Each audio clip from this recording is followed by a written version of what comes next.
So Ulfa, maybe a minute more, and 2:15 we can start. In the meantime, I will also let everyone know that although I have mentioned it during the inaugural, that these workshops were a initiative done so that we can share these kind of skills that when you study different subjects, the skills of teaching, of creating educational content, not everyone gets an opportunity to be exposed to these kind of skills. So we kind of in the lead up, because this event called Axiom, which we will be having in the month of March, uh, the objective of that event itself is uh, to give a competitive incentive, to allow students to enjoy that, the setting of a competition where they are, it's a game, kind of a, there's these competitions where they are having to perform tasks, to do something, maybe make a model and explain that model. In another competition, there's a solve to hunt, it's a treasure hunt, but they have to solve at every stage to get to the next clue. And yeah, so in this entire competition, the objective was to incentivize through competition, uh, students to acquire skills. So if there is a GeoGebra applet making competition, the students would have to go find out what are GeoGebra applets. We'll be also be having a workshop that is on 7th and 8th of February. We'll be having a workshop on GeoGebra app development. So I'll actually share the link and the poster with you all on the WhatsApp group that we've created. But yeah, so it's just that we have all these competitions, which help students acquire skills.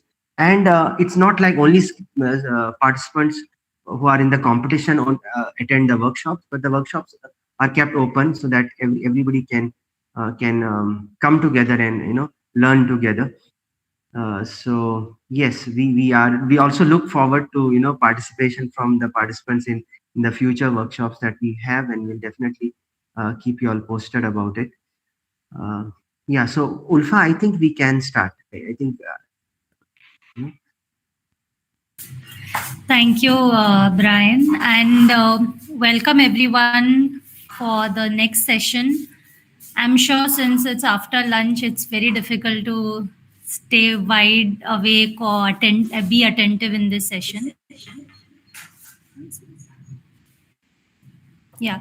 So before I start the session, I just want to know how many of you are teachers here. Maybe you can use the hand signal on your Gmeet. You can just click it so that I'm aware. Okay. Oh, 1 second. There are so many of you. That's really nice. Yeah. So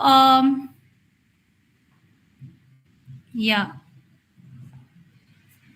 I think 8 of you. 8 of you are teachers here. 9, 10. Okay.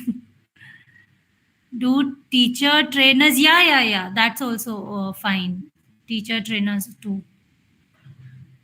B.Ed students, not B.Ed students. I see. By teacher trainer, you mean B.Ed, not B.Ed. I mean the ones who are actually going to a classroom teaching students. So I just asked you all, maybe any one of you could just share your experience on creating such online content for your students, because I'm sure during the COVID it must be a massive shift for all of you. How did you all go about, and what was your experience like? Maybe Dr. Vinaya Gad, if you won't mind, if you can share your experience. Hello. Hello, yeah, hi. Yeah, I'm teaching a computer applications paper for BCom students. So as you know, the content computer applications is more technical, and we had to prepare some videos for this Dishtao website. Dishtao, Yeah, correct. aware of this, yeah. So I had prepared some 6 modules. It takes a lot of effort to prepare this, because we have to think, especially the practicals, screenshots and all, taking every step Instead of simply taking the theory steps, I took the screenshots and tried to explain in those videos.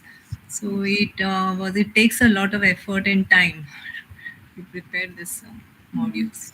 Yeah, I completely agree with you. And, Although it sounds very trivial, like yeah, maybe as a learner we feel, oh, what is it? It's just a video. But I know how much thought process goes even in creating one particular slide. yeah, and especially at the higher level, it becomes more tougher Yeah, to true. make the content at the level of, I mean, objective quizzes and all that for every topic, each and every topic. So, Yes, completely. it's a challenging task. Thank you, Dr. Vinaya. Maybe somebody else, Amar Naik, would you mind sharing your experience?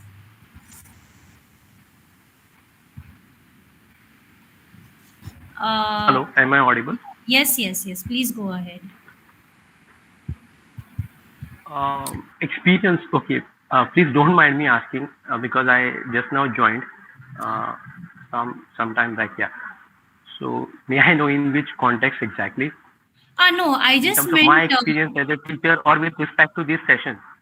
No, no, not this session. I just wanted to interact with teachers and know how did they create online content, especially during the COVID period. How was your overall experience in creating the content? Yes, in creating the content, I used various tools to create a video because uh, conducting online sessions via Google Meet, mostly for the students with low connectivity areas and all, were really difficult. So what I did was I recorded my sessions and shared uh, on Google Classroom via Google Drive and shared the links with the students and all so that they can then download these sessions and all uh, Okay, okay. whenever That's they can, and then they can go through the sessions and with that they don't end up also losing what I've taught or what they're supposed to learn yeah.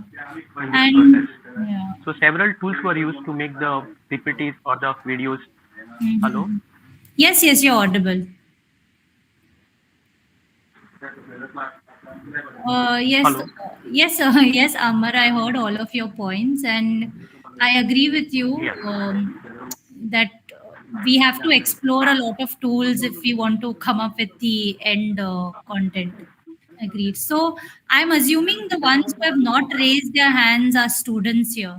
So as students, like, would anyone want to share the experience, how it was attending online lectures, especially during COVID? What were the challenges, or what was it something that worked for you? Any student. I'm just going to pick out some name like Ashwita Pereira. Would you mind sharing your experience?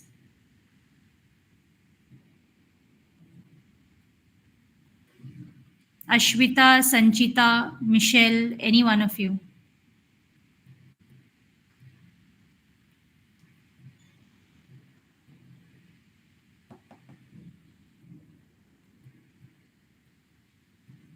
Anyone else who is a student would like to share the experience?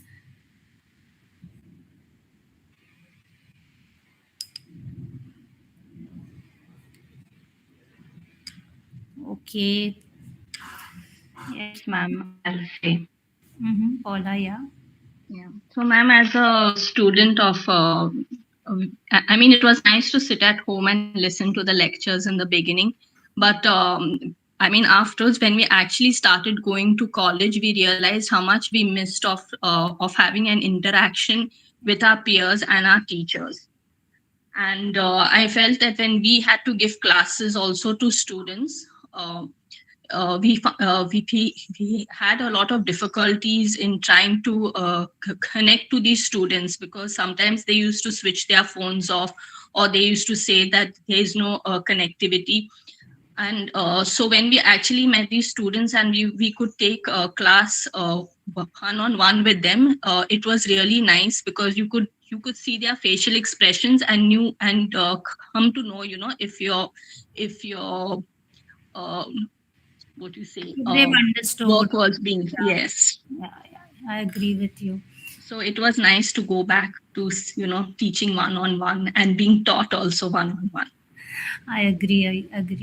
So thanks for sharing all of your experiences. So the idea of this workshop is like we had to come up with content that would match with the end goal. Like Brian had told me, the end goal was to, some of you are participating in this video making contest and you all had to come up with a 10-minute video. So based on that, keeping that in mind, we had to, delete a lot of content, add a few things here and there.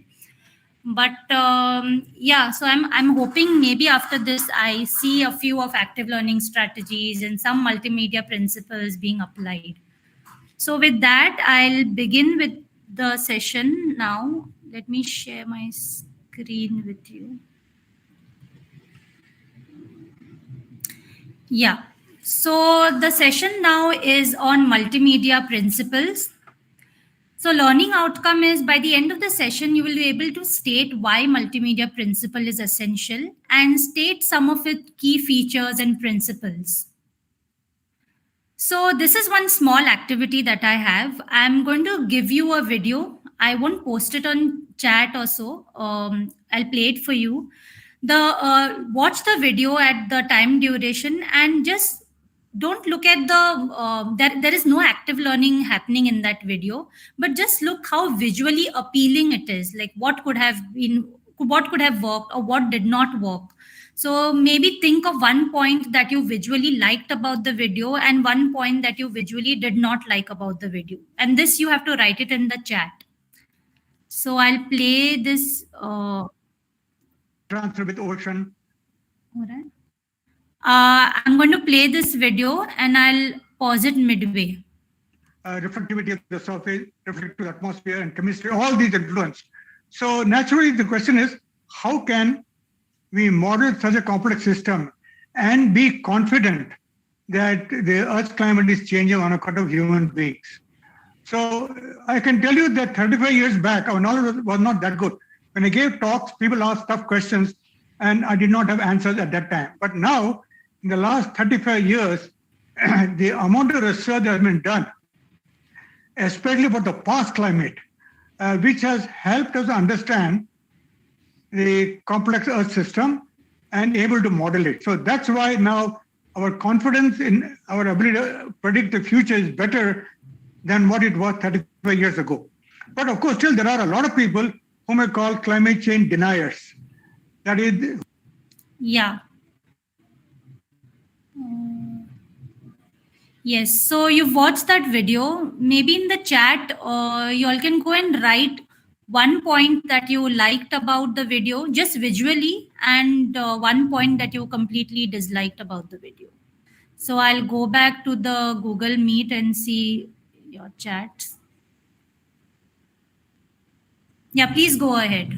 Please write a point.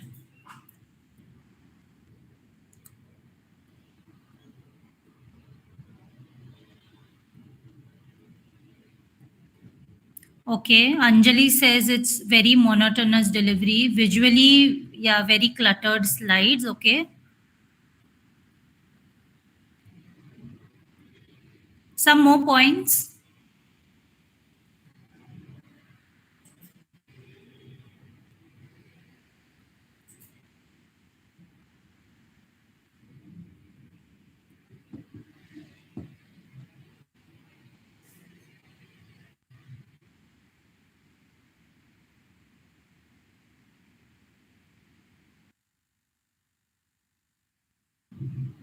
So I like that it shows a graph, but there are too many information to take in and understand. Yeah, very fast talking graphic organizers. Didn't like audio was not clear. Like the fact that diagram were used, but the presentation could have been better. No clarity, absolutely, yeah. So yes, this is yeah, pretty much what it is. Maybe we'll watch another video here. One second. And increase in the temperature of the Earth atmosphere due to the entrapment of heat radiations. that are reflected back from the Earth's surface. And this adds up the extra heat into the Earth's atmosphere, and that heat increases to an extent that becomes unfavorable for the living organisms.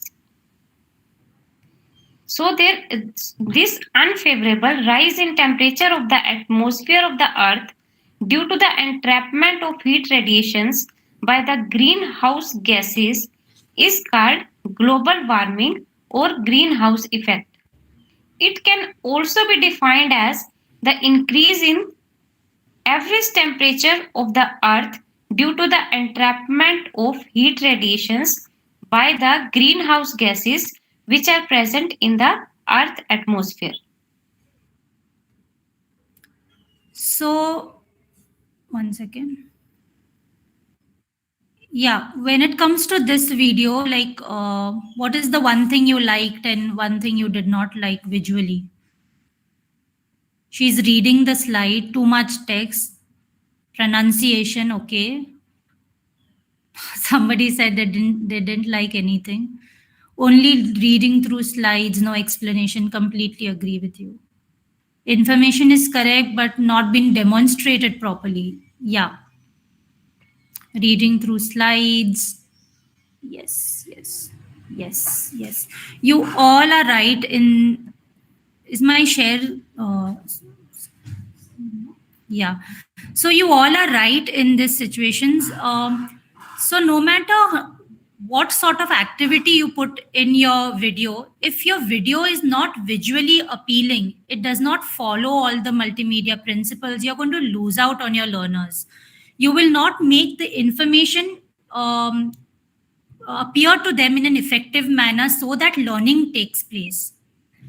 That's why the multimedia principles are important. So basically, there is this Mayer's principles. He's a cognitivist, and he says that people learn more deeply from words and graphics than words alone. So the second video I showed you were completely words there. You may lose your learners there. So multimedia principle helps to integrate these words and graphics effectively. And when we say multimedia, it means multiple media or combination of media like words, pictures, narrations, and so on. So the question is, why are we doing this? Because the multimedia principle is in line with how people generally learn.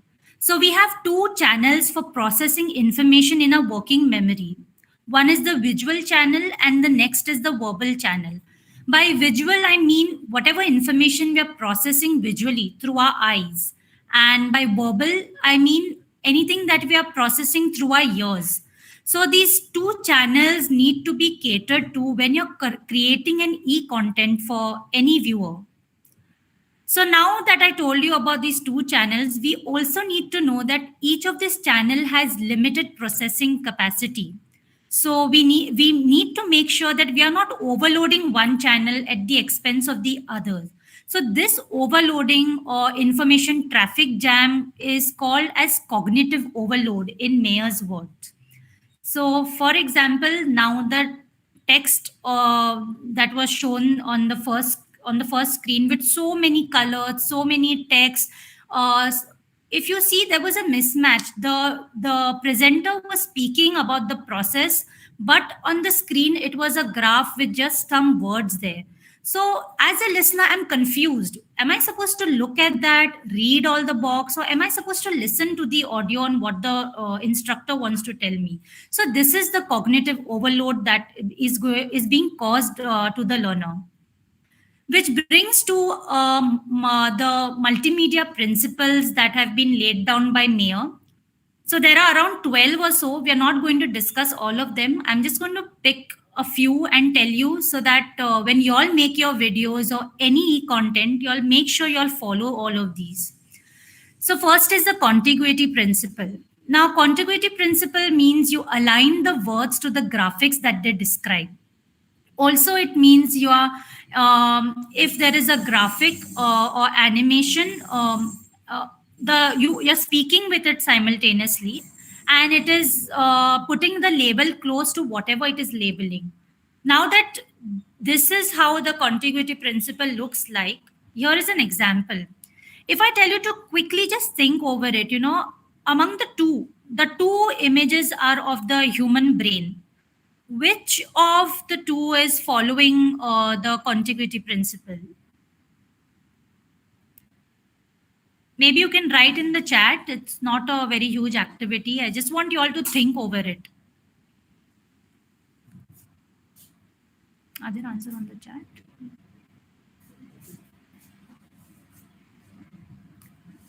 So I'll move on. The first image follows the contiguity principle. And why so? If you notice in the first image, they have rightly pointed out the specific location in the image and put the label next to it. So the learner does not have the burden of looking back and forth. Look at the second image here. When we say A, we have to go down and check, oh, what does A stand for? Again, go back in the image, then check what is F, and then come down where what F stands for. So this also causes too much of overload on the visual processing channel. The next is the modality principle. Now consider there is a video that explains about, water cycle, the process of a water cycle. So in video A, there is an image with an on-screen text, which is just below there. As you can see, as the air is the updraft cools, water vapor condenses, and so on. So this particular video does not have any audio. Whereas in video B, there is no text at the bottom. But we do have the process being explained with this with the narrations. So which do you think is following the modality principle, or which makes more sense to you? B? Yeah. So one of you have answered as video B, and that is correct. Video B makes more sense over here. So modality principle, you are describing graphics with narrations rather than on-screen text, like it was happening in video B. They're using audio and the animation was happening simultaneously. It's recommended don't overload the visual channel here. So now when I only have the animation to watch and I'm listening to the animation, I have both the channels that are getting engaged effectively, the visual channel and the visual and the one which you hear. So there are conditions when you will say, oh, how is it possible? Sometimes we want to introduce them to new topics and there are some jargon words, unfamiliar words. It is okay in such case that you show those words which are complex or unfamiliar ones. Now, this is an activity. Now that you know what is a modality principle, can you think of situations when you need to use the screen text to support graphics instead of audio? Like situations where modality principle may not be useful, or you cannot just do it. Either you can unmute or write in chat.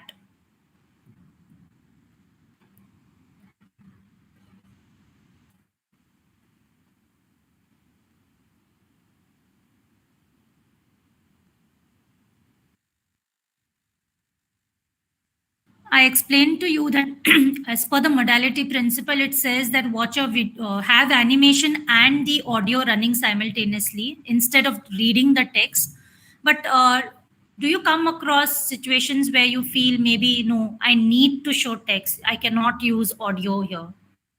When technical or foreign language words involved, correct, absolutely. Grammar, okay. Graphs and data. Okay.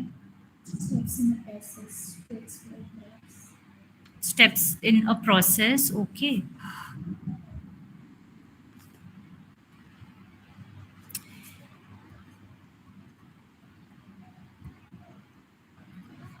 So yeah, pretty much these are the scenarios when you know you're making a content like Previously, when I asked few of the teachers how was your experience in this online setup, one of them said, I made recorded videos because I didn't want them to lose on the content. So he was sure that he has few students living in areas where there is no internet connectivity, or maybe internet is available only for some duration of the time. So to cater to those needs, you sent them the video. Similarly, there could be situations when there is no speakers available. So it is just pointless putting an audio at that instance. At that time, the modality principle may not be a best suitable one. Next is, as one of you had told in the chat about foreign language, like non-native speakers may find it difficult in processing spoken words. Maybe in those instances, textual words with the animation makes more sense. If the audience you are trying to teach have some hearing impairment, it just doesn't make sense to have an audio. So in all of these situations, the use of screen text is recommended, which brings to another principle, which is a redundancy principle. This says that it explain the visuals with narration or text, but not both. Don't add text to the screen when narrating the graphics. For example, a teacher explains water cycle using animation plus narration, that is the audio is going on, plus there is on-screen text. And teacher B explains the water cycle, its process using animation and only audio. In this case, according to the redundancy principle, the use of animation and narration is recommended. So all it's trying to say is, don't make the information redundant. Like in the video A over here, you may have a question like, why can't I use text and narration? What's the harm in it? You may lead to cognitive overload of the visual channel, especially when the multimedia presentation is too fast. The learner will be confused whether I'm supposed to read it. Am I listening to the same thing what is being written down? Am I seeing what is in sync with what is written down? So this is too much of cognitive overload on your eyes. Second, when you provide too many channels, too many ways of presenting your information, then learners then get distracted from the main goal of the video, and they try to compare different formats, which of course was not the intended purpose. So basically, modality principle recommends that if you have a choice between an on-screen text and audio, use audio. And redundancy principle recommends that explain visuals with narrated audio or on-screen text, but never use both of them. Let's move on to another principle, which is coherence principle. It says that you have to avoid multimedia lessons with extraneous graphics or sounds. You have to identify, first of all, why are you putting a particular image or making a particular animation or video to a crowd? What is necessary? What you want your audience to get out of it? And try to avoid unnecessary information and distracting graphics. Like keep everything aligned to the learning objectives, like Sunita explained in the morning session to you. Now in this 2 image, if you see, although the image 1 is looking very nice, it is colorful, you can see veins and you can see even minute details there. But if the objective is try to explain to someone the process by which the blood enters the body, how the blood enters the heart, where it enters, in which chambers, how it leaves, what does the chamber look like and all, the first image may not be the right one. So in such case, the second one is preferred.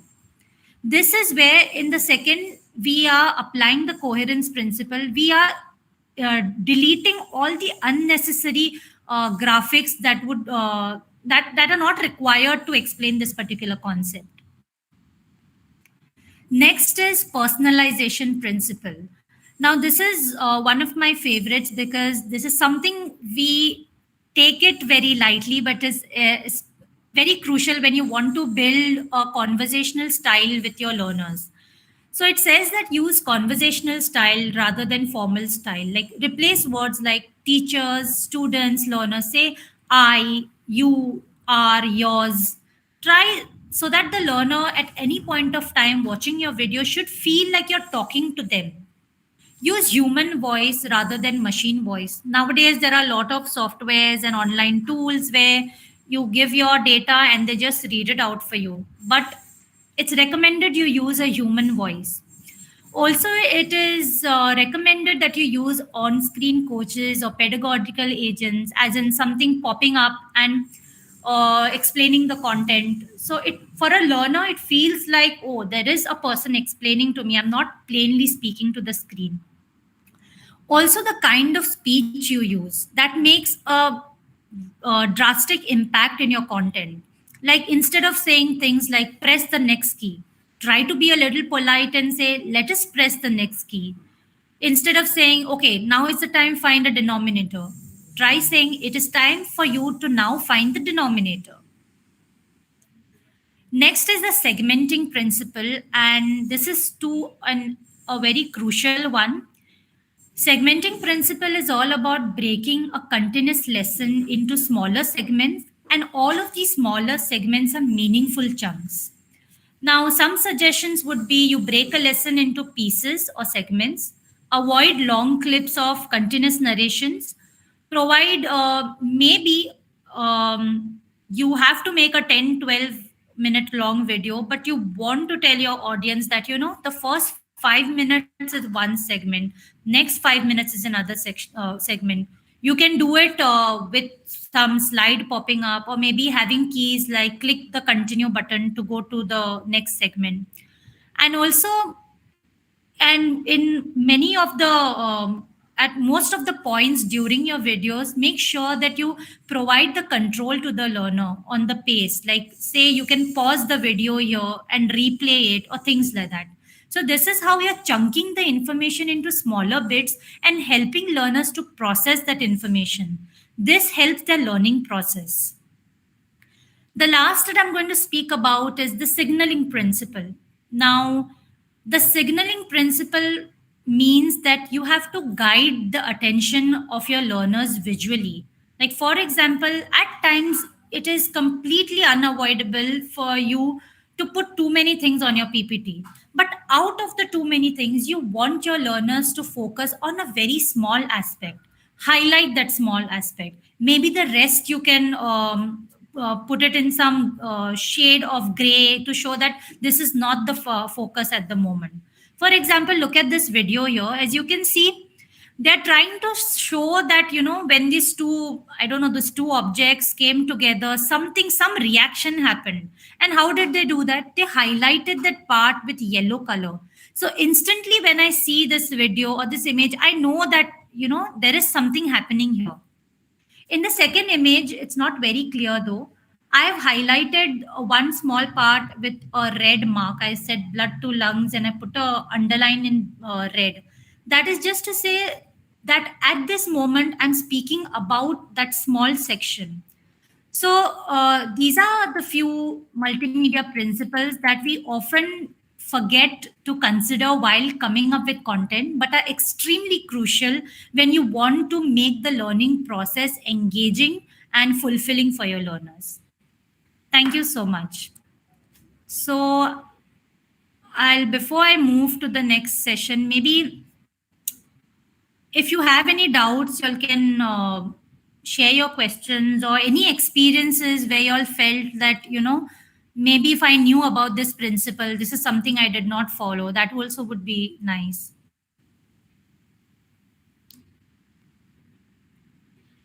Any teachers working on videos, did you all research about multimedia principles?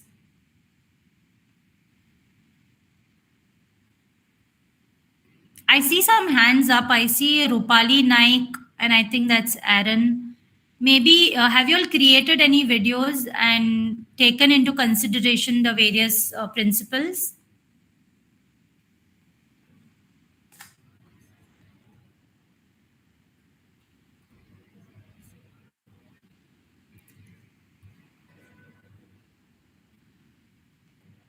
Okay, I'll give you all time to think. But so we move to the next, or we'll take a break.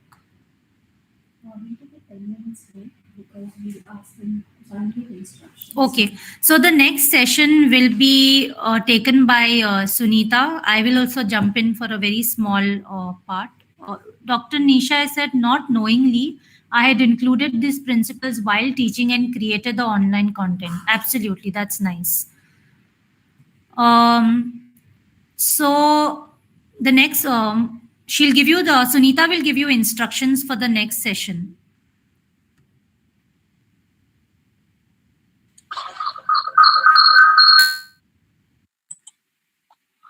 Okay, so since we have finished this session earlier, we can start the next session also a bit early and try to finish it on time. So for the next session, we will be doing some hands-on learning activities for which I need you to go to a website which is called as h5p.org. I'll be pasting the link in chat. So please go to the website called h5p.org and create a free account here. Why am I telling you this? Because since we will be doing hands-on experience of this particular tool, which is called as H5P, for making interactive content, it will be good if you follow these steps while I am doing the same. So we can simultaneously do the steps in parallel. So for that purpose, I need each one of you to have an account on H5P so that it will be easier for you to follow the steps while I am demonstrating the same. And in addition to this, I want each one of you, since in the earlier part of this session, Ulfa had asked how many of you are teachers, and some of you responded by saying that you are all teacher trainees. You are B.Ed students. So it will be also useful if all of you can have one link of a YouTube video ready. Any link, it could be of any domain, any topic of your choice, any domain. Just try to keep the video between the length of 10 to 12 minutes. Don't take a very large video. Take a shorter video of any topic and any subject of your choice and keep that URL link ready so that we will be using the video of your choice and try to make it interactive using H5P.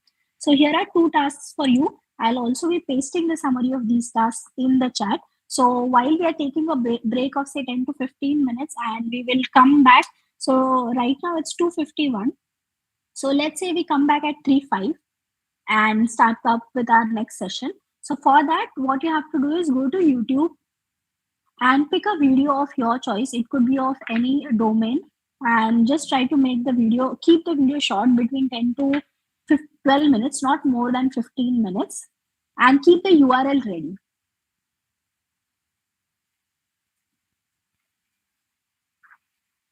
And second thing is go to h5p.org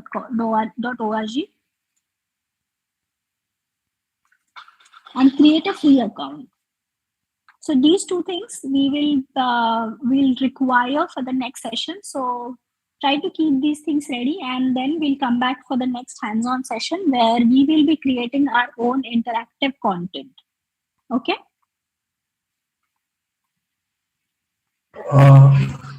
Sunita, so their task is essentially to keep the URL ready and to download, to create an account, right? Yes, I'll in H5P. Yeah, in H5P. Maybe okay, so maybe we'll put that in the chat box also. Yeah, correct. I've put that in the chat box. So you need not download anything. Just take any YouTube video link of your choice, your domain, keep the URL ready and go to h5p.org and create a free account for yourself. And this should take a while, around 5 to 10 minutes. So we'll come back. You can keep the Meet link open, Brian. So we'll just give an informal break of say 10 minutes. And in the meantime, all the participants can create the H5P account and then join back. So we'll start the session at around 3:10. So right now it's 2:53. We'll start the session at 3:10. Okay. Right. So 3:10. In fact, it would be nice if participants do not log out because it is as short as 10 minutes. You could as well as mute yourself and come back within 10 minutes. Yeah. Okay. Yeah. So if you want to stretch a bit or get yourself a coffee or something while you're creating the account, feel free to do so. We'll be logged into the Meet. But we'll formally start the session at 3:10.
Hope you all have created an account on H5P, and we'll be starting in under 5 minutes, okay?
Okay. So I hope you all have gone through h5p.org and made an account for yourself. So let's get started with this session. In this session, we will be doing hands-on learning activities with tools for making the interactive content. Now, I think the morning session and also the previous session of multimedia principles has already established why do we need to make the content interactive. Firstly, because since it's online mode and many of our audience in the video format is not in front of us, but we still have to assume and consider that they need an opportunity to interact and also an opportunity to practice. So that's why making the content interactive becomes very important, so that we are giving our audience or our learners enough opportunity that they can think about the content and they can come up with their responses and they can also receive feedback. That's why it's important that we make our content interactive to prevent it from being monotonous and prevent it from being only a one-sided conversation where learner is just a passive listener or a passive viewer and essentially not doing any activity or not interacting with the content efficiently. So for that purpose, we will be we can use different tools or different materials which can be used for video making. Now this is just a summary slide that I have included.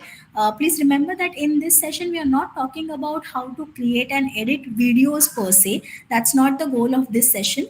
Rather, the goal of the session and the entire workshop is how can we incorporate active learning in our videos and make it more interactive. But just to give you a summary, I have included this slide that whenever we are preparing a video or whenever we are creating a content, there are 3 steps which are involved in video creating and making, which the first of which is planning for the video. Now we have to plan what type of content do we need to record.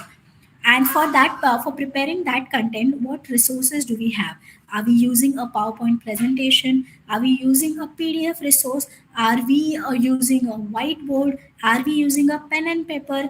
What kind of resource are we using and what kind of content are we using for creating that particular video? Now, from those resources, we then have to identify significant or identify chunks which make sense, and we have to form a coherence of those chunks so that the resource and the content which is presented, it makes sense to the learner or to the audience who is going to access that content. And then the another point is deciding the video format. What type of video do I want to make? Do I need to show my face in the video? Do I just need to present the slides and give a narration or give an audio? Do I need to use both? That is, I'll be present in the video plus I'll be explaining the slides, or I'll be present in the video and I'll be writing on the whiteboard. So the format of the video we need to decide. And another important thing is that whatever decisions we are making with respect to the video, with respect to presenting the content in the video, we have to create a storyboard. Now, all this comes before you actually start recording your video. So it's not like making an Instagram reel where you just open your camera and start making some things. Even while making that, a lot of effort goes into that. Why? Because you're first planning what type of video I need to make, what type of actions I need to do, what is the dialogue that I'll be speaking in that reel, or what kind of song am I going to use for the reel. So all this sort of planning comes well before you actually start recording the video. And a major part of it is called as storyboarding. And once you have done all this planning of the video, then you go on recording the video, and then the last step comes where you edit the video, where you remove the unnecessary or unwanted part and make a furbished video, which would be your final product. So we will be talking about the first part, that is planning of the video recording, in which we talk about storyboard. Now, what is storyboard? Storyboard is essentially a step-by-step plan of what you will record. Now, since many of you are B.Ed students, you are trainee teachers, you might be well versed with the concept of lesson plan. Are you all aware with the concept of lesson plan, I assume? Yeah. Yeah. So in lesson plan, what we do is for a class of say 30 minutes or 40 minutes, we chalk out a detailed plan that in the first 5 minutes, I will do this in the class. I will introduce the concept. In the next 5 minutes, the students will be doing so and so activity. What is the intended purpose of that activity? And what do I want to get from the students? That is what will be the intended outcome. So we make a format, and timeline wise we chalk out a plan what I will be doing as a teacher in the classroom, what will be the action of the teacher, what the students will be doing, what is the action of the student, and what is the intended purpose. So that's how we make a lesson plan. So making a video is similar on in principle to making a lesson plan, because in video also you have to first plan out that if I'm planning to make a 10 minutes video, I'll be taking the first 30 seconds to give a hook or to grab the attention of my audience, to grab the attention of my learners, so that they're interested in knowing what will happen next in the video or what am I going to cover in the video. So it's like making a 5-minute movie. You're making your 5-minute movie and you're deciding a timeline for that. तो इस movie में interval कब आएगा, कुछ plot क्या होगा, that all those things you have to decide. So that's where storyboard comes in picture. So storyboard is nothing but the plan that you will have in place for making your video. It could be any time duration video, but you will be specifying the beginning, the end of the video, what activities are you going to do in the video, what background setup you're going to use, what tools and resources do you need for the video. For example, do I need a whiteboard hanging besides me, to which I can go to and write something? Or if I'm making a tabletop video, where do I place my camera? Which device do I use for recording? All those things, they come in the planning phase. Now in the storyboard, the very simple format that you can use is you can use a pen and paper method, or there are also tools, digital tools which are available for storyboarding, or you can simply use your PowerPoint presentation to make a storyboard. Now when I'm talking of a storyboard with respect to a video, this storyboard will give me a frame by frame, a slide by slide, entire walkthrough session of what is going to happen in my video. So for example, I will have say for example, I have to explain a concept in the middle of the video, and for that particular concept I'll be showing a simulation. So in my storyboard will look somewhat like at 10 minutes in the video I am going to include a simulation. Which simulation? What is the intended purpose of that simulation? For how long will that simulation go on? All the things I'll be including in my storyboard. So this is how you make your storyboard. You chalk out the entire plan for what you're going to actually do in the video. And this makes the job of the creator easy because you already have a plan in mind. And when you actually go on recording the video, you just start executing the plan.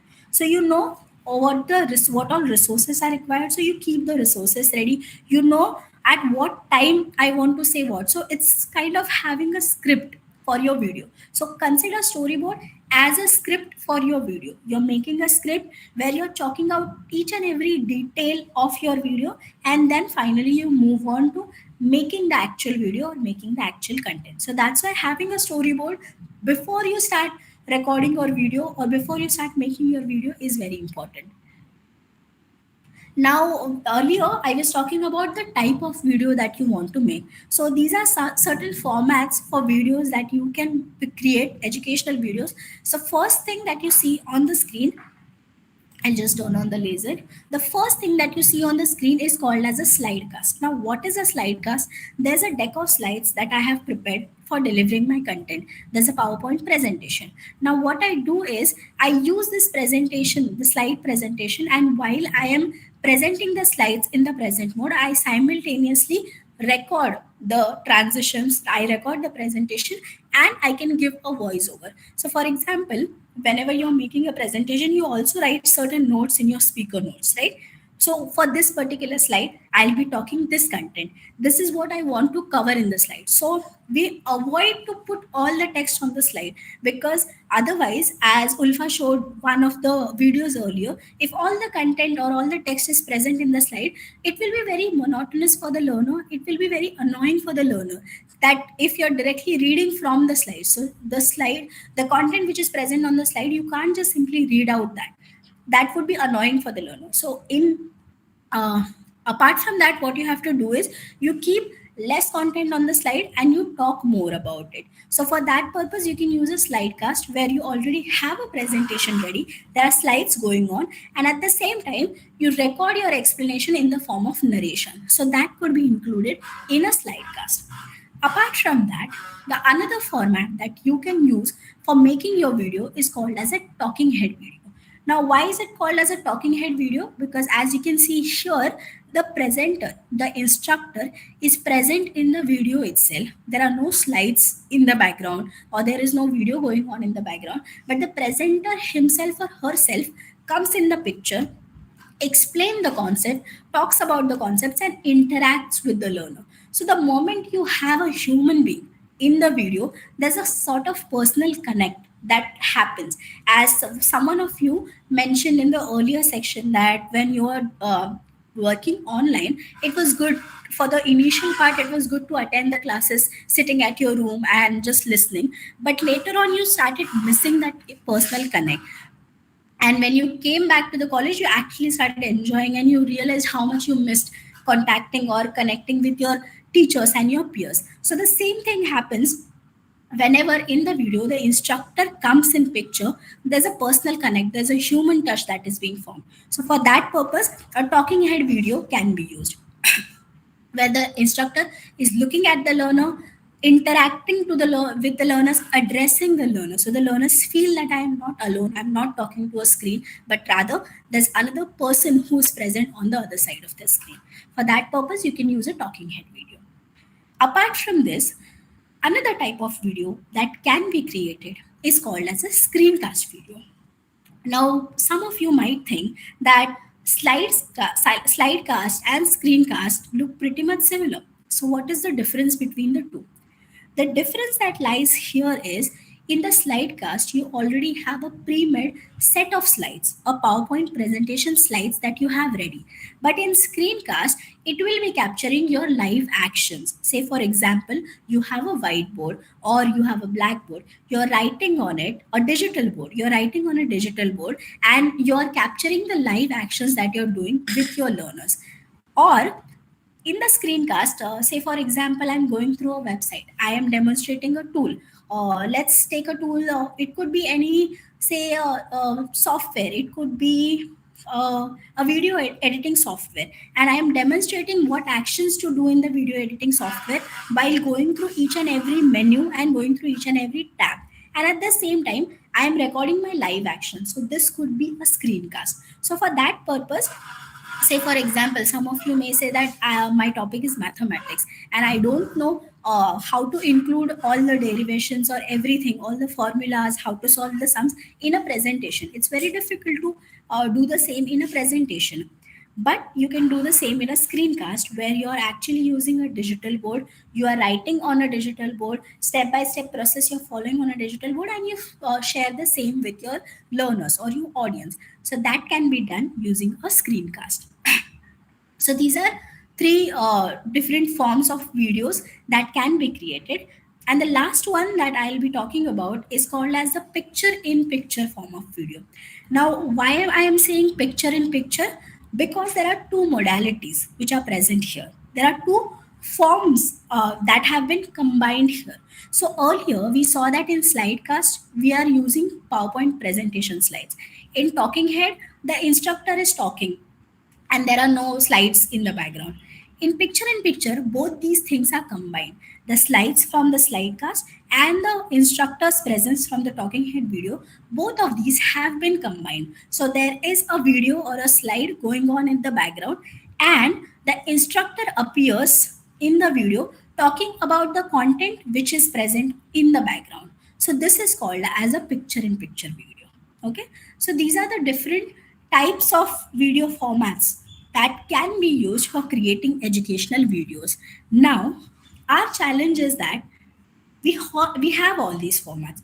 Let's assume that we know how to make these different types of videos, and we have been making these types of videos. But our challenge or our problem that we are trying to address is including interactivity in these different formats of video.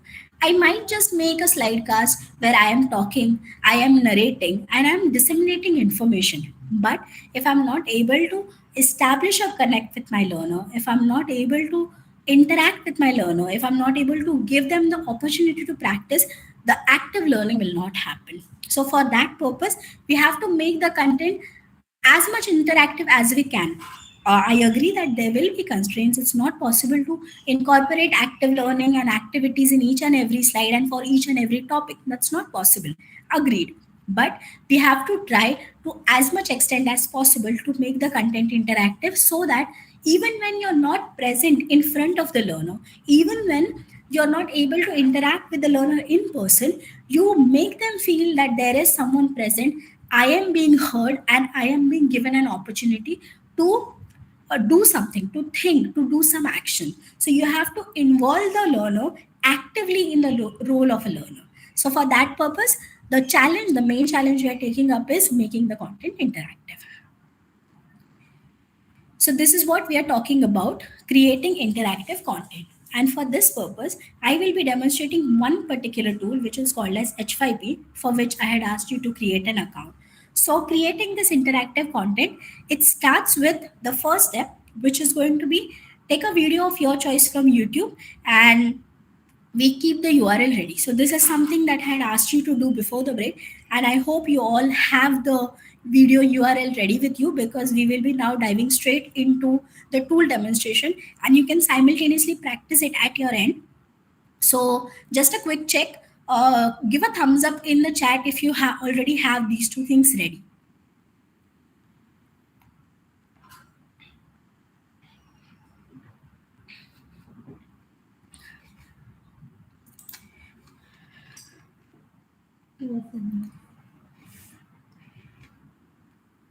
Yeah, I do see some of the reactions and I do see some of the messages in the chat.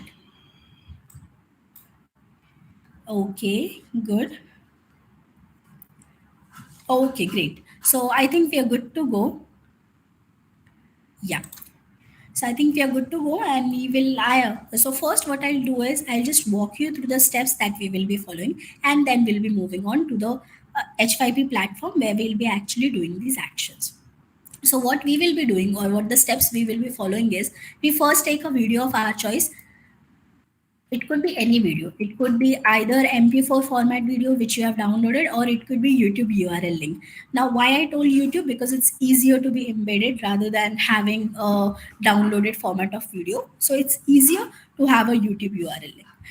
The second thing that all of you are going to do is the video that you have taken of your choice, try to identify pause points where you would like to stop and pose a question for your learners, or where you will like your learners to do some sort of small activity. Now, if you recall from the first session, we had spoken about the Bloom's taxonomy and different levels of assessment. So consider this as a formative or diagnostic assessment. Why formative or diagnostic? Because it is not associated with grades. It is not going to be very time consuming, and the purpose is not to grade the learners, but the purpose is to interact with the learners and give them an opportunity of practice. So that's why try to keep your questions simple. Don't try to go at the apply level or create level or analyze level. Try to keep the questions at least recall level or understand level, or the first 3 levels of Bloom's taxonomy. Very simple questions. It could be a multiple choice. It could be a fill in the blank. It could be a simple 1-line or 2-liner, a brief answer kind of questions. Not more than, we should not take the learner's time of more than 5 minutes to think and reflect. Okay. So you are going to choose those type of questions. Or if it is a diagnostic question, you're trying to gauge the understanding, the prior understanding or prior knowledge of the learner, the question could be of that sort.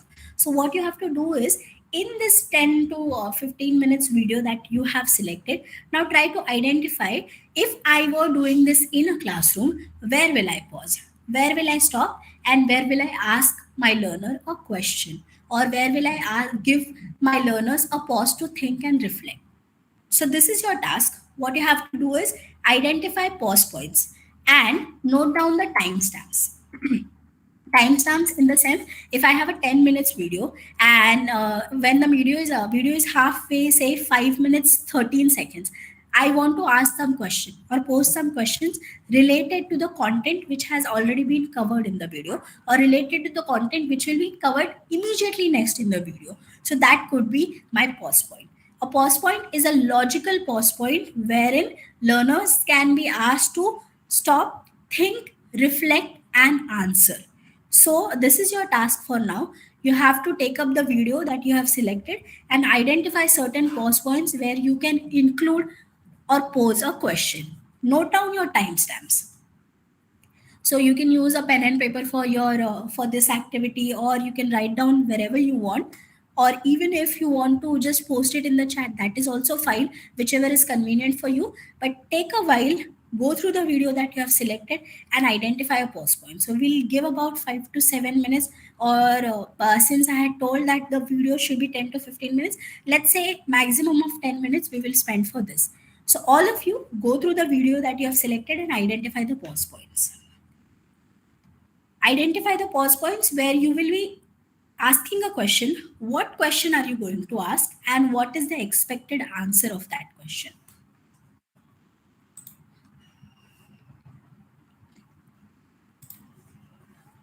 I hope the activity is clear. If it's not, and if you have any doubts, please speak up or ask in the chat.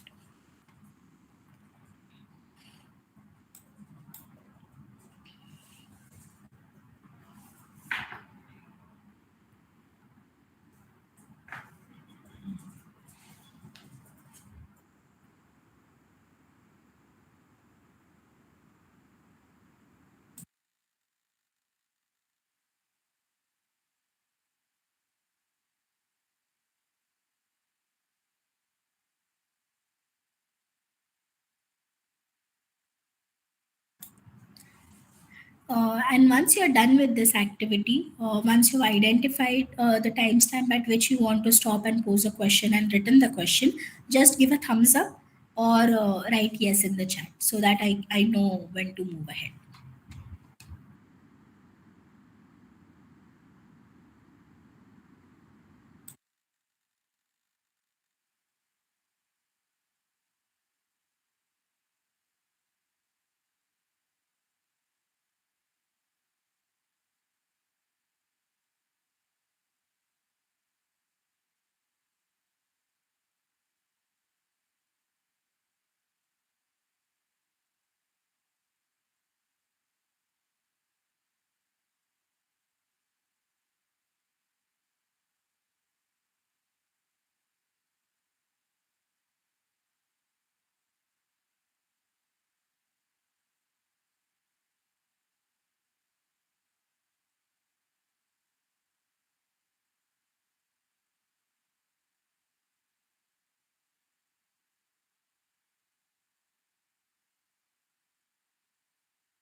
I believe everyone is engrossed in the videos and identifying the pause points.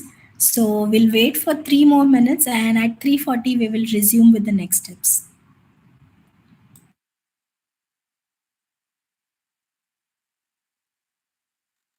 Combine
I hope everyone is now ready with some pause points to be used in their videos.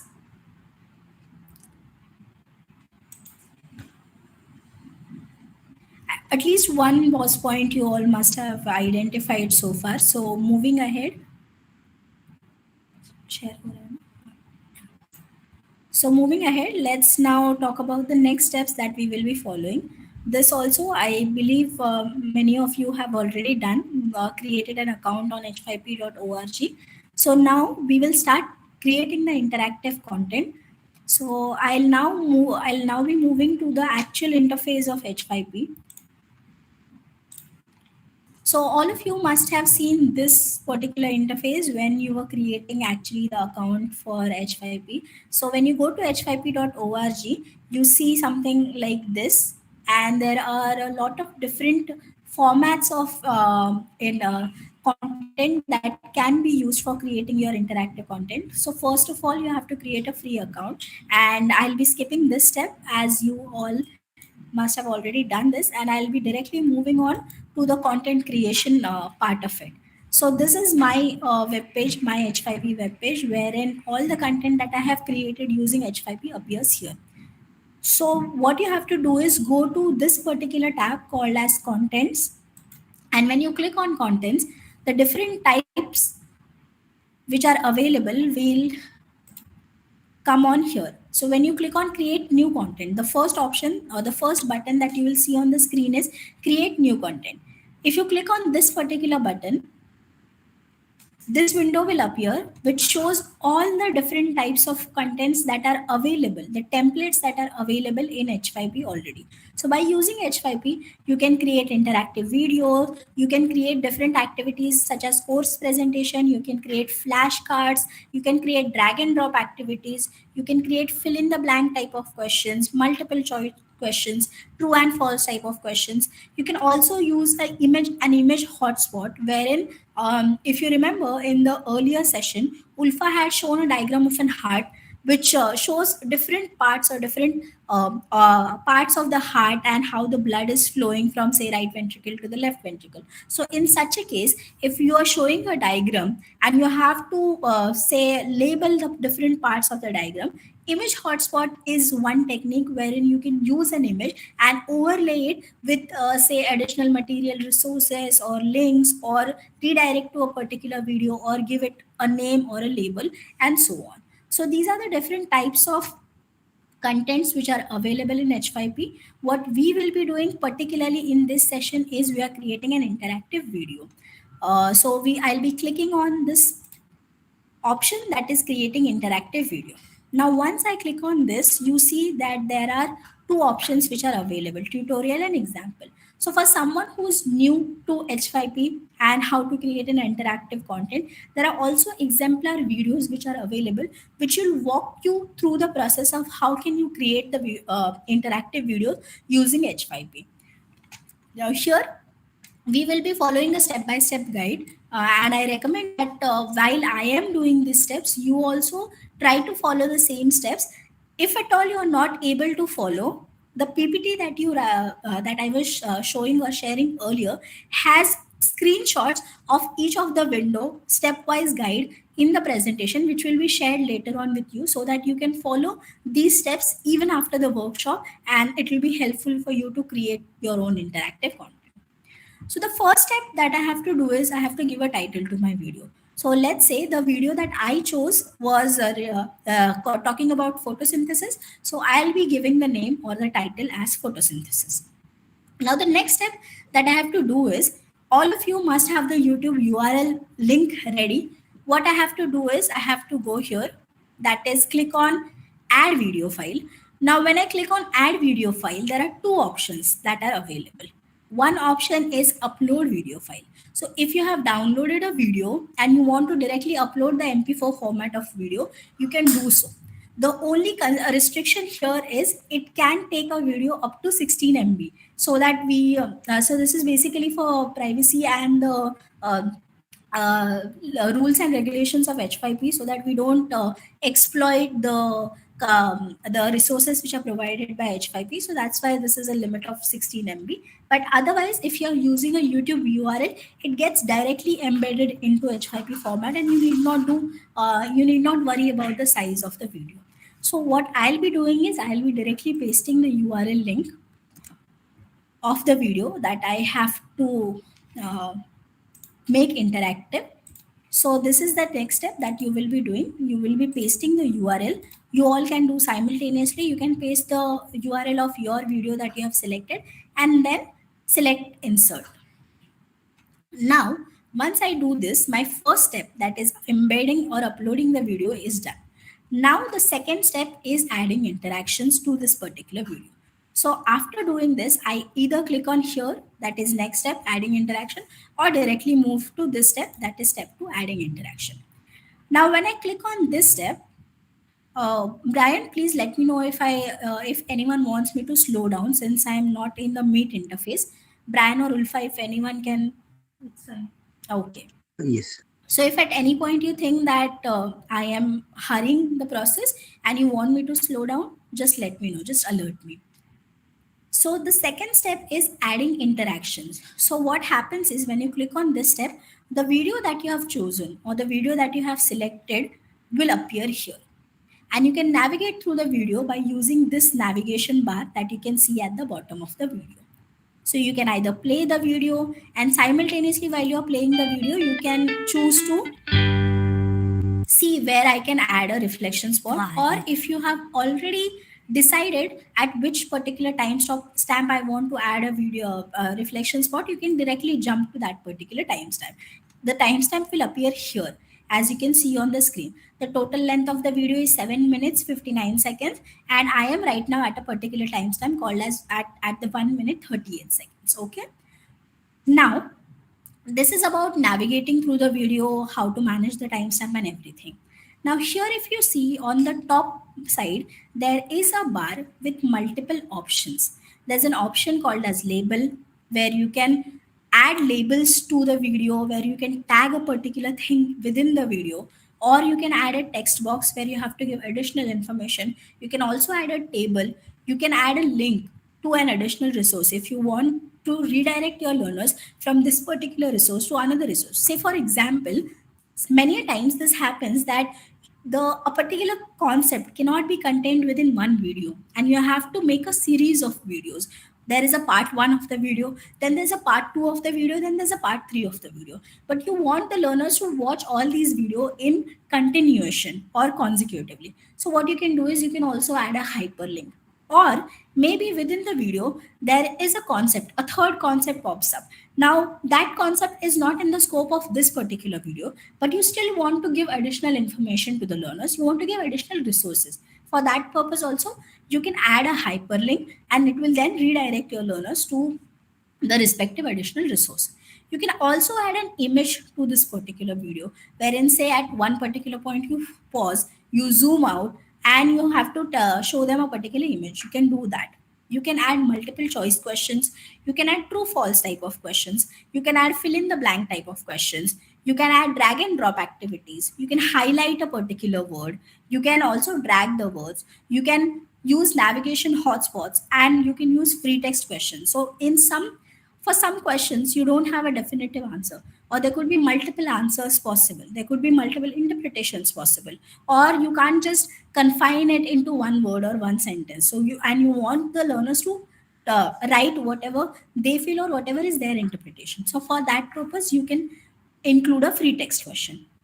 So these are the different types of interactions or different types of reflection spot questions that can be included using H5P. Now here, for the demonstration purpose, I'll be using a simple question called as fill in the blank. Okay. Now you may choose as per your question. Now, since you have already defined the timestamp and you have already thought about a particular type of question, you can choose a particular type based upon your question. Is it a true false? Is it a multiple choice? Is it a fill in the blank? You can choose whichever thing you want and then start on adding the question. So for that, what we have to do is we have to select a particular type of question. Now, once I select a particular type of question, I will be redirected to this next page, wherein the display time at which my question is going to appear comes here. Now, this is what we were talking about when we spoke about timestamp. At which particular timestamp do I want the students to pause, take a break, think about it, reflect, and give an answer? Now, for this, I can specify the window period that I'm going to give. By default, it is of 10 seconds. I can also increase it.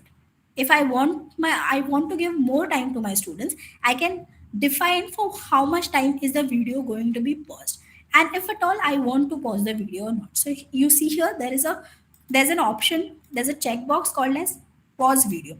So if I want that at this particular timestamp, 1 minute 38 seconds, there will be a question popping up on the screen, and I want my learners to deliberately pause the video, not just skip through and move on to the next part. So this may happen.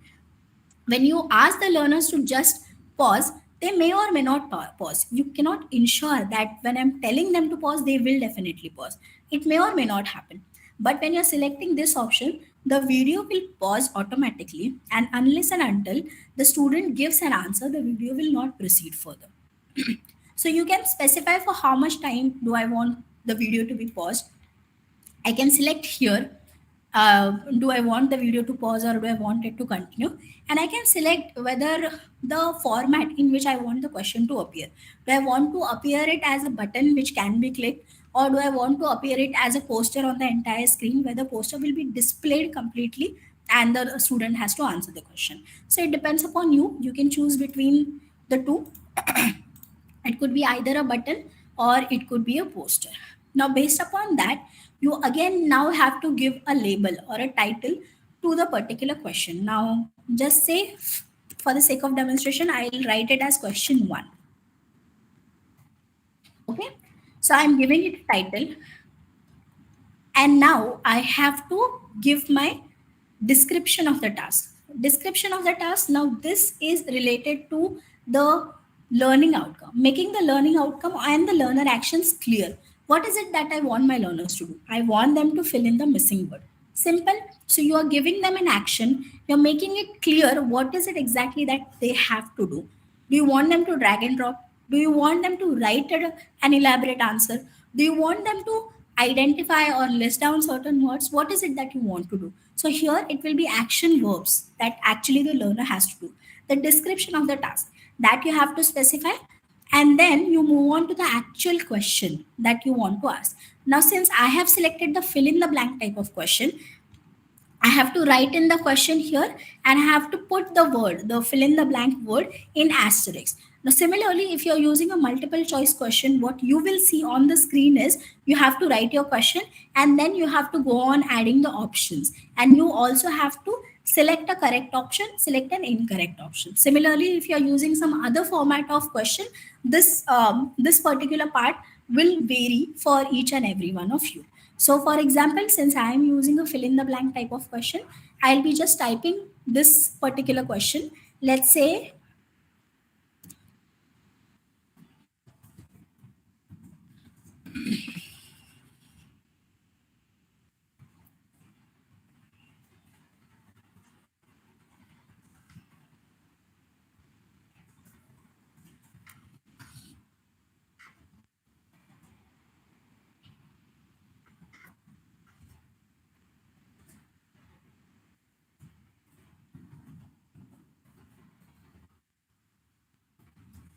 okay. So for the sake of demonstration, I have just written a sentence here. Now the actual answer or the actual fill in the blank needs to be put here in the asterisk. I can, so you can see that there are some instructions given here. If you have to provide an alternate answer, you just have to add a forward slash and an alternate answer. If you also have to give some tip, so sometimes what happens is the student might be confused or may not be knowing an answer and may need some extra help. So you can provide that extra help by adding a small tip. For example, I want them to write the word photosynthesis. Now, what am I going to write as a tip? As a tip, I can just include that it's a process by which plants make their food. As simple as that.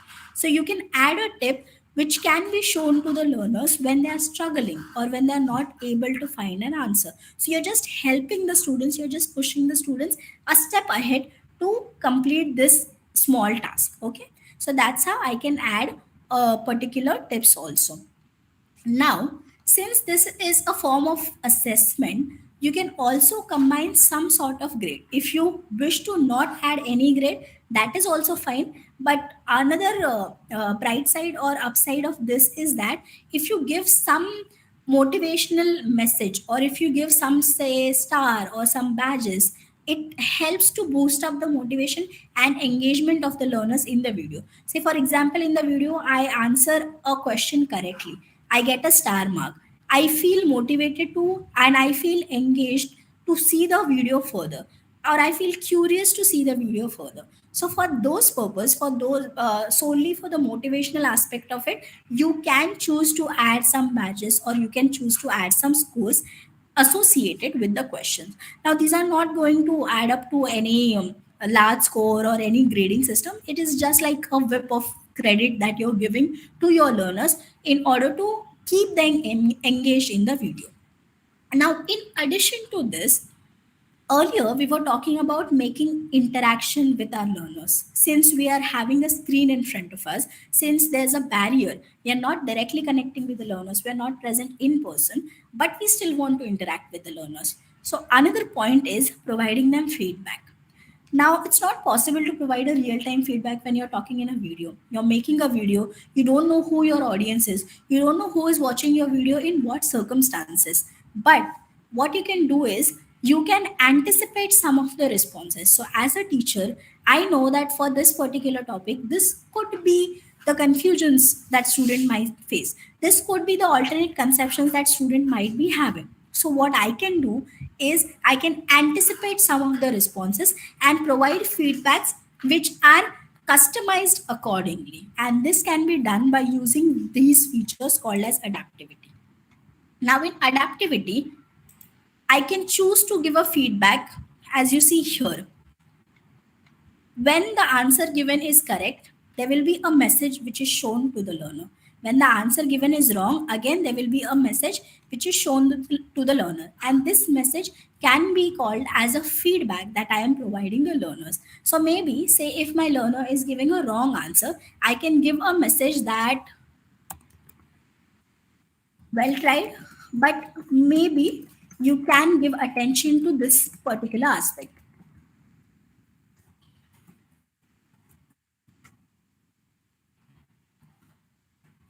So what happens here is I'm not providing the correct answer to the learner, but I'm redirecting the learner to find the correct answer and helping the learner to identify where he or she might have gone wrong or what is the point where I need to pay extra attention.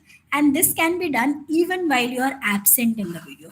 You need not necessarily be present in the video. You're just popping up a question, but at the same time, along with the question, you're giving a feedback that you have sort of made for your learners or sort of made for your audience. So this way you can add a pinch of personalization in your videos and along with your questions. Okay. Apart from that, if you say you want to give multiple opportunities to learners, in one go, they might get the answer incorrect. You want them to retry. So you can enable retry. Or you simply want them to see the solution and see how it is to be done. What is the right, what is the wrong answer. So you can say enable show button. You can also put a score along with it. And all these options can be selected.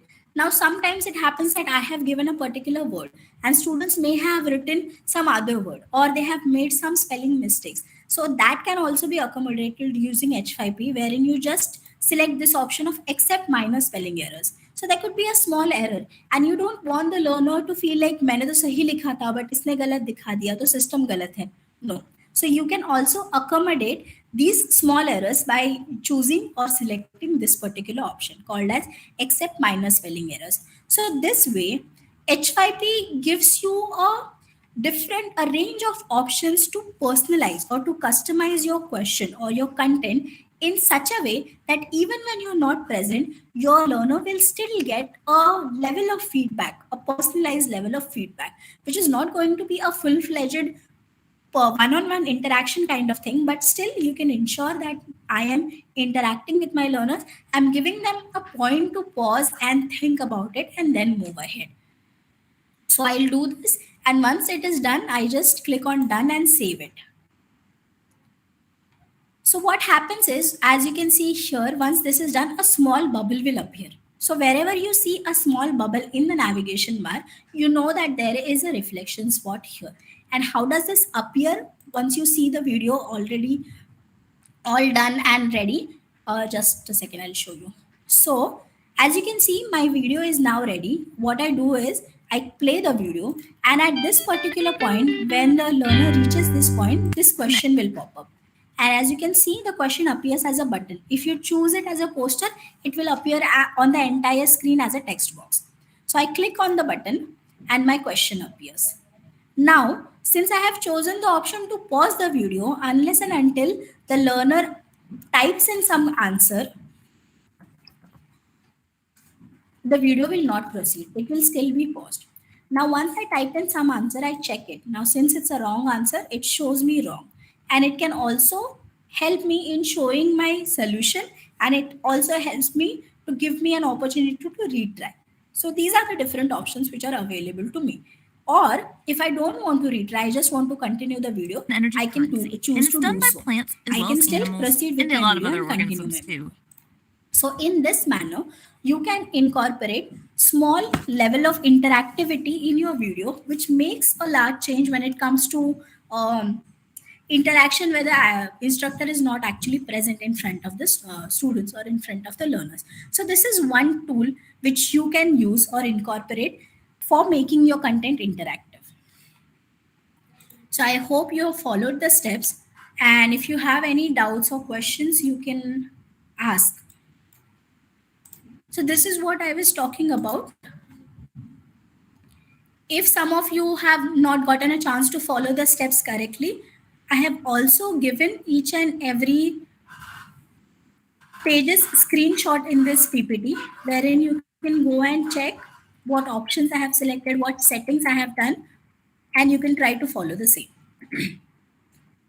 And then you can explore it on your own based upon the type of question you want to ask and the assessment type of assessment you want to carry out. So this is highly personalized. This depends upon the instructor, the subject, the topic, the concept that you're covering, and what type of assessment or question is suitable for that particular concept.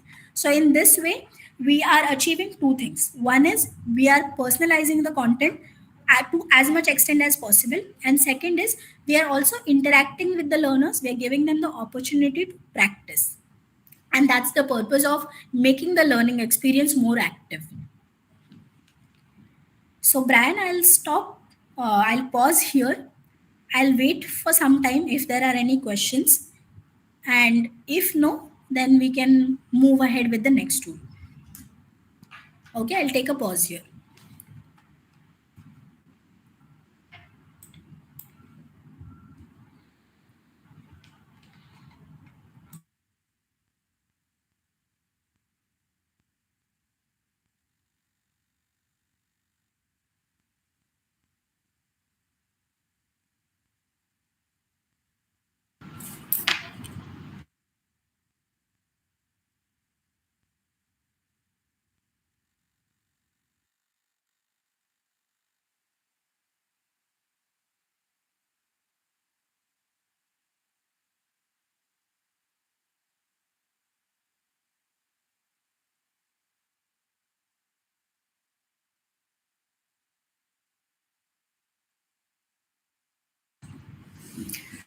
So, hello everyone. The next tool that we are going to discuss is, is everyone ready? This is just going to be very quick. I'm not going to take much of our time in this because it's already late and I know it's very tiring now.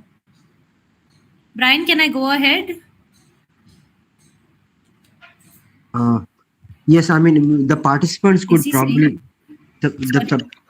the participants could probably tell you, because is anyone trying or is still want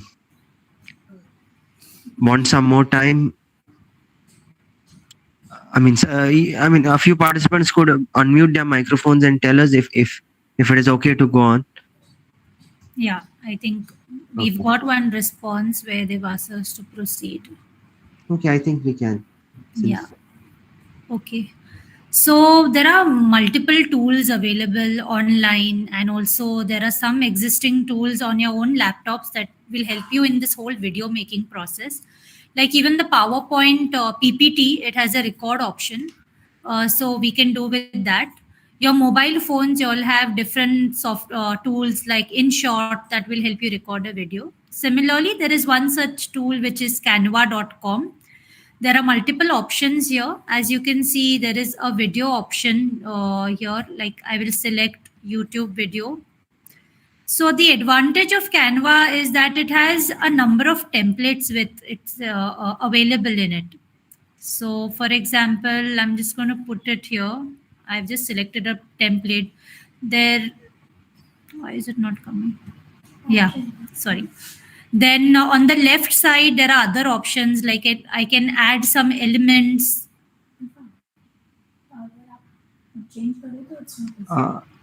I'm not changing anything. I'll just see what is. Oh, okay. It's not visible. I'm so sorry.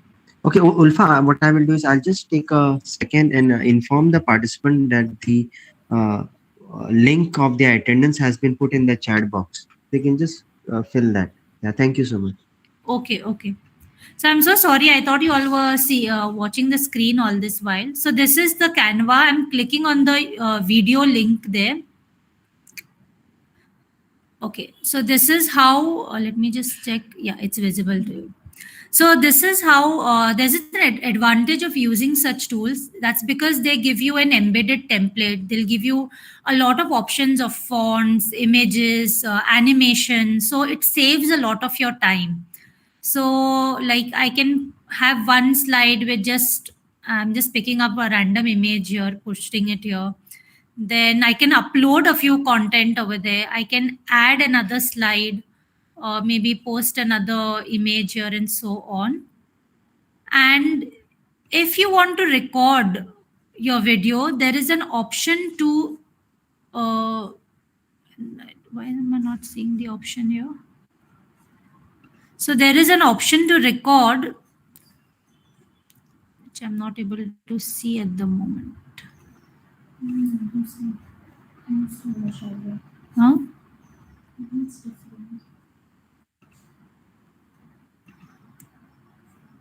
One second. Where did it go? Ha.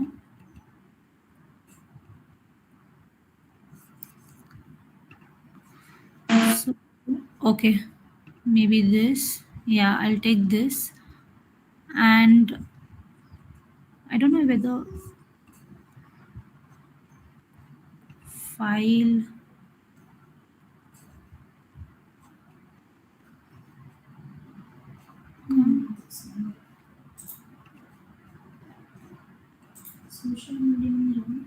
No, it was this only, but I don't know why the record option disappeared all of a sudden. Because the screen is maybe wide, it's somewhere on top.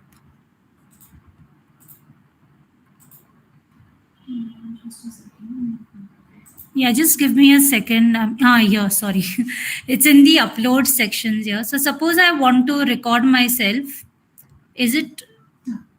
It's visible, right? You can see the recording camera. So you can see there is a small pop-up window here with my picture, like it's capturing the real-time video here. I can change the size, or shape, or add some sort of animation, do some effects and so on. And then click the record. So what it does is I can explain the PPT and while the PPT is going on, and then click on done. So this then gets saved as a video format over here in Canva. I can explain the PPT and I'm going to delete this for now. So this is one of the ways in which you can make a video, which is in a very efficient way.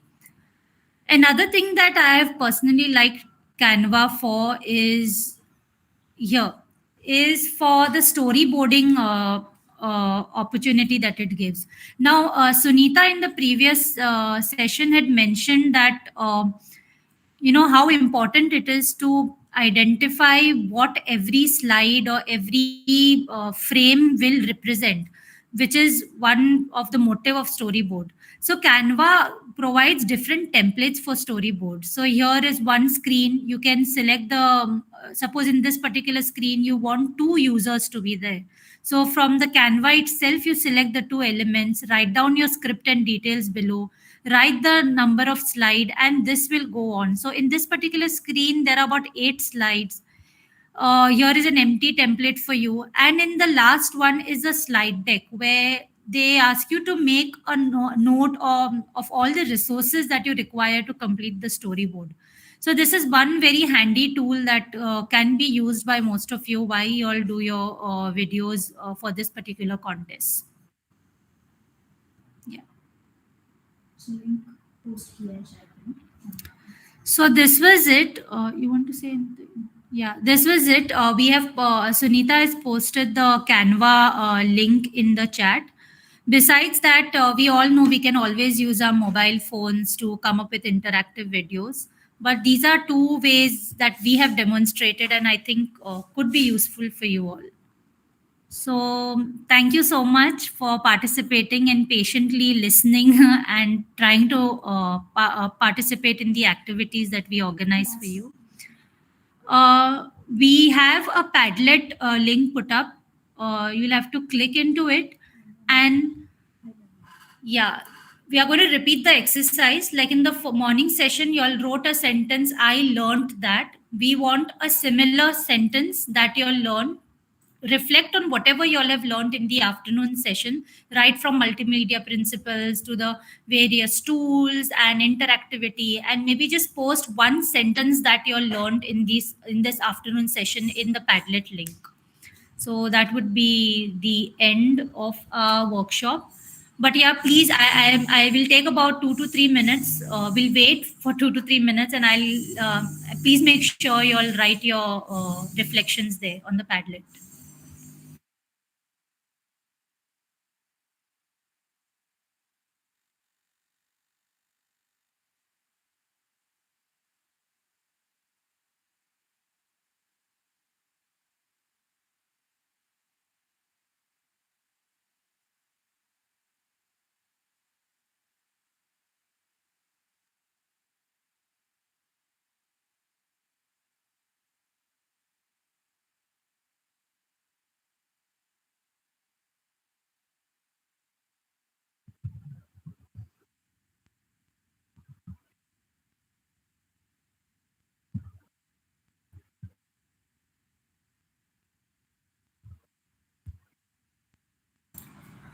Also,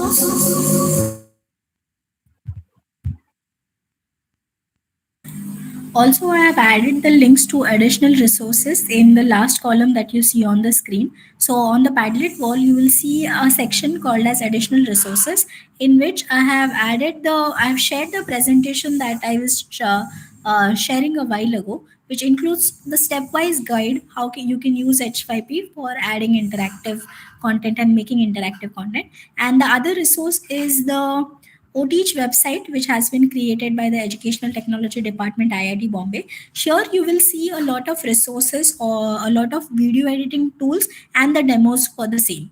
So if you want to go on and look for additional resources, here's a website that might help you in the video editing and video creation softwares. Sunita, will it be, do you all have the links that I could put on? Is there any of these links which I can put on the WhatsApp group that has been created with the participants? Yes, Brian. Okay. So maybe this evening I will, if you could send me those links, then I can just repost them on that WhatsApp group where participants have joined.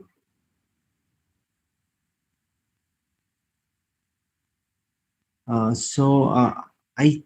mean, we are just waiting for them to complete the feedback, right? Okay. Yes. Yes. And I think in the morning, Aaron mentioned that you all will be giving some feedback form from your end. So I just thought I'll give you a reminder.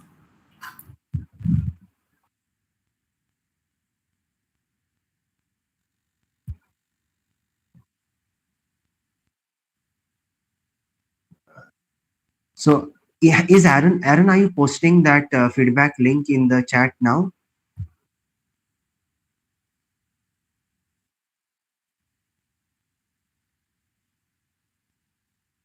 I have already posted it, sir. Okay, okay. The feedback link also has been posted. You had I think you had made a mention. Okay, okay.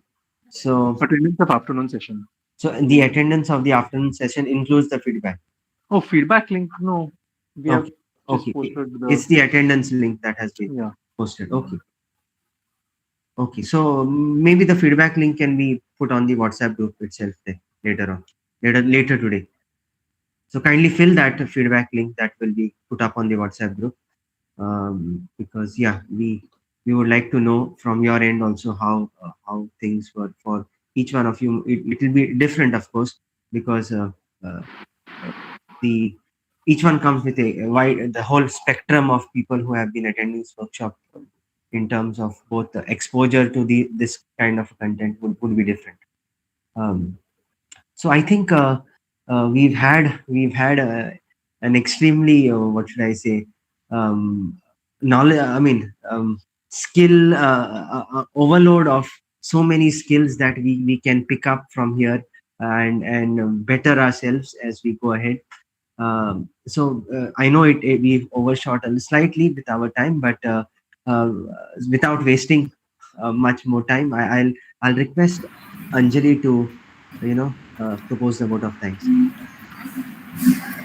Good afternoon, everyone. It has been an honor to be a part of such a wonderful, wonderful session today.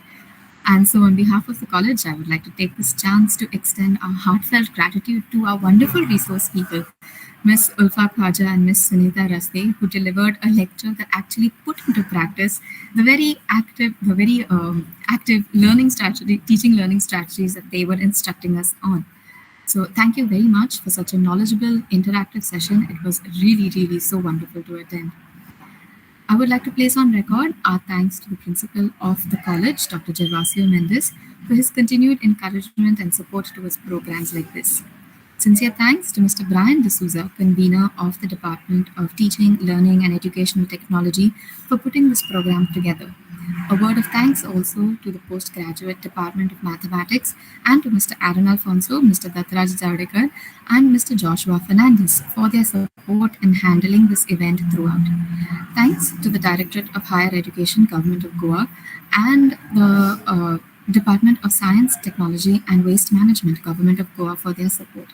And finally, I would like to thank all the participants present here today for taking the time to be with us today, for participating and for contributing and making this event a really successful one. Thank you one and all, and I hope you all have a wonderful day ahead.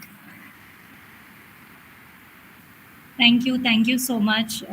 Thank you, Brian. Although we have not met in person and it's always been online and all, we've also it was quite a learning journey for me and Sunita as well, in terms of trying to curate the content to fit this set of audience with different requirements. But we've enjoyed coming up with this content, and I hope it was beneficial for most of you here.